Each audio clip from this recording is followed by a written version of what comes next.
রাসূলুল্লাহ সাল্লাল্লাহু আলাইহি ওয়াসাল্লাম উপস্থিত হয়েছেন দামোদরিয়া সম্মিলিত ওলামা মাসায়েখ পরিষদের সম্মানিত নেতৃবৃন্দ, উপস্থিত হয়েছেন দামোদরিয়ার বিভিন্ন শিক্ষা প্রতিষ্ঠানের সম্মানিত পরিচালক এবং প্রতিনিধিবৃন্দ, মঞ্চের সামনে উপবিষ্ট আল্লাহর দ্বীন আল্লাহর জমিনে প্রতিষ্ঠার সম্মানী প্রিয় হাফেজান মুস্তাফা বিশ্বনবী সাল্লাল্লাহু আলাইহি ওয়াসাল্লামের প্রিয় উম্মত ভাইরা, আমরা জানি রাসূল আকরাম সাল্লাল্লাহু আলাইহি ওয়াসাল্লাম এখন থেকে 1450 বছর পূর্বে বিশ্ব মানবতার মুক্তির দূত হয়ে এই ধর্মকে আহ্বান করেছেন।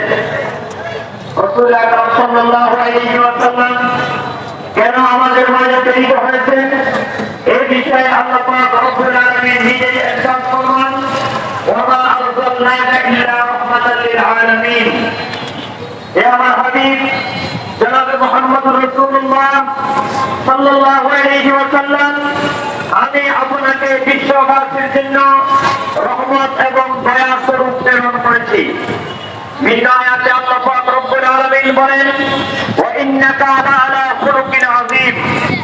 হে আমার হাবিব জনাব মুহাম্মদুর রাসূলুল্লাহ সাল্লাল্লাহু আলাইহি ওয়াসাল্লাম, নিঃসন্দেহে আপনি মহান আদর্শের উপরে প্রতিষ্ঠিত। আর আল্লাহ নবী সাল্লাল্লাহু আলাইহি ওয়াসাল্লাম